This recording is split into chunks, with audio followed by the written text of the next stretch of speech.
Yeah, guys, najua ni ngumu sana kuweza kukubaliana na hili, lakini kuna muda tunatakiwa kuweza kukubali, ambapo Washington inakabiliwa na adui ambaye anaiweza kuharibu mali zake ambazo ni za gharama na za kifahari sana, ambazo walikuwa wakijivunia kuwa ni za kipekee ulimwenguni, ambapo ndege ya kivita ya taifa la Marekani ya Boeing E3 ambapo imeshambuliwa kwenye kambi ya kijeshi ambayo iliyopo Saudia, ambayo ina thamani ya dola milioni 300 za Kimarekani, ambapo shambulizo hili lilifanywa na taifa la Irani kwenye kambi ya Saudi Arabia. Hii ilikuwa ni kambi ya Marekani.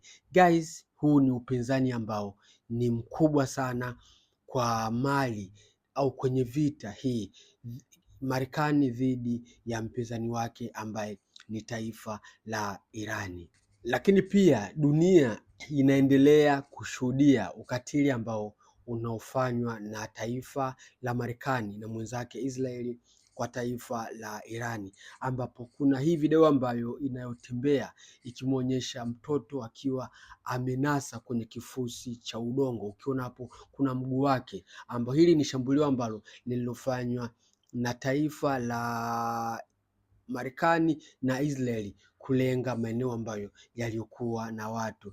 Guys, inaonyesha huu ni ukatili mmoja wa hali ya juu sana, na huu umekuwa ni mwendelezo ule ule wa mashambulizi ya taifa la Marekani kwa Irani, ambapo unaambiwa mpaka sasa Israel imeweza kushambulia shule 600 kwenye taifa la Irani. Lakini pia tuna ripoti ambayo iliyotolewa na waziri wa mambo ya nje wa taifa la Irani, Abbas Araghchi, amesema kuwa walimu na wanafunzi 1000 mpaka sasa wameweza kufariki, kwa sababu Irani, Marekani wamekuwa target yao ni kwenye maeneo ambayo wanaishi watu. Na moja ya target ya Israeli amegundua kitu kimoja, kuwa this time Irani ni taifa ambalo lina teknolojia kubwa sana, na ili kuweza kudhoofisha elimu ya taifa la Irani ni kwenda kubomoa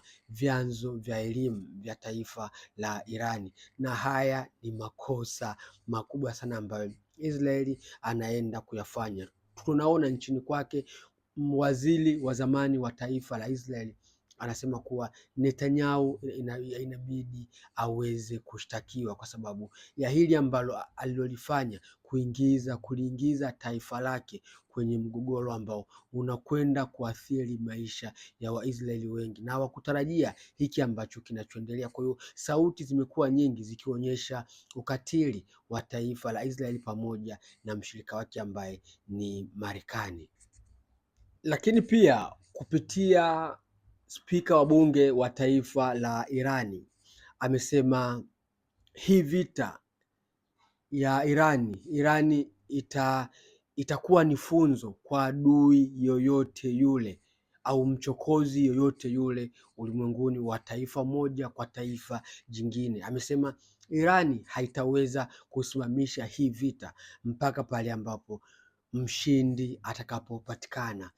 Guys, hii ni statement moja ambayo ni ngumu sana, ambapo wakasema pia Marekani anatuma ujumbe wa kuhitaji kufanya mazungumzo na taifa la Irani kwa siri, lakini hadharani anaendelea kuishambulia Irani, na haya ni makosa ambayo makubwa sana Marekani anaendelea kuyafanya. Kitu ambacho wanatakiwa kujua kwenye hii vita, mtu ambaye atakayepoteza kikubwa ni taifa la Marekani. Irani wao wameshatoa mwongozo wao juu ya hii vita na kusema kuwa ima taifa nzima liweze kuangamia ndio tuweze kusimamisha hii vita, au Marekani aweze kusalenda, kusema analipa fidia ya gharama zote hasara zote ambazo alizoweza kumsababishia Irani. Lakini pia kama mtakumbuka, Marekani ana mpango mkakati wa kuweza kuvamia kisiwa cha Kagi,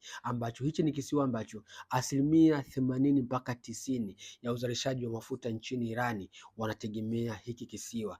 Na kikosi cha kwanza cha wanajeshi 5,000 wa taifa la Marekani wameingia jana kwenye ukanda wa Mashariki ya Kati kwa kujiandaa na hiyo operation kabambe, ambapo Irani wamesema endapo kama Marekani watafanikiwa kukiteka hiko kisiwa, basi Irani imesema watakosa wote. Irani italipua kisiwa kizima. Huu ndio mwongozo wa taifa la Irani. Lakini jana usiku wanajeshi ambao waliotumwa kikosi cha kwanza cha Delta Force, hiki ni kikosi ambacho ndio kilichofanya operation kumkamata rais wa Venezuela Nicolas Maduro, wameenda jana usiku kufanya shambulizi la uvamizi wa kwanza. Walikuwa ni wanajeshi 60, lakini mpaka sasa ripoti zilizotoka wanajeshi 50 wamekamatwa,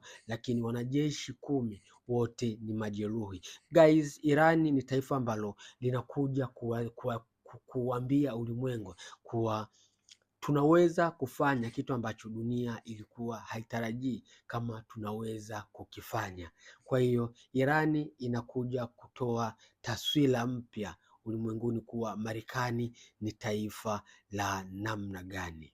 Kipindi ambacho dunia imefocus kwa taifa la Israeli, lakini Urusi anachokifanya kwa taifa la Ukraine ni kitu ambacho ni cha kikatili sana, ambapo jana Urusi imeweza kuishambulia Ukraine kwa ndege zisizotumia rubani, ndege 3,000, ambapo na mabomu yalikuwa 1,450 ambayo yaliongozwa na makombora 40, ambapo hizi ndege ambazo anazozitumia Mrusi zisizokuwa na rubani ni ndege ambazo alizopatiwa na taifa la Irani. Lakini pia msije mkasahau, Irani mpaka sasa pia anatumia ndege zilizotengenezwa na Urusi kuweza kuwashambulia Marekani na taifa la Israeli. Guys, tunaona muunganiko mdogo mdogo wa hii vita vikijaribu kuungana, kuconnect dot, kwa sababu taarifa za kijasusi nyingi ambazo Irani anazipata za Marekani na Israeli zinatoka kwa taifa la Urusi. Urusi amekuwa ni mshirika mmoja mzuri sana, ambapo taarifa za kijasusi pia za taifa la Marekani zinasema Urusi anakaribia kumpelekea Ukraine ndege zingine zisizotumia rubani. Haya ni makombora ambayo yanatakiwa kwenda kuiadhibu Israeli. Guys, hii vita inazidi kuwa tight, lakini pia tunaona Ukraine pakiwa kuna wimbi kubwa ambalo maaskari wanaingia mtaani kuwakusanya vijana, kuwapeleka kwa nguvu katika jeshi la Ukraine ili waende kupigania nchi yao. Ni kitu ambacho raia wanakipinga na wanakikataa, wanasema hiki ni kitendo cha ukiukwaji wa haki za kibinadamu, kuwapeleka watu kupiga vitani pasina kuwa na ridhaa yao. Guys, Ukraine hii vita kwake inaenda kuwa ni ngumu. Kama mtakumbuka, Marekani ilitoa tamko ya kusema kuwa vita ya Ukraine hatuwezi tukaisapoti tena, kwa sababu mataifa ya Ulaya yameweza au ya NATO yalikataa kuiunga mkono Marekani moja kwa moja. Kwa hiyo akasema vita ya Ukraine itabakia ni vita ya Ulaya, mimi nitabakia na vita yangu ya Marekani, Israeli pamoja na Irani. Guys, mzozo unaendelea kuwa ni mkubwa sana, lakini pia nakukumbusha usisahau kusubscribe channel yetu ili uweze kuendelea kupata update zetu kila siku. Hii ni Dunia Yako Update.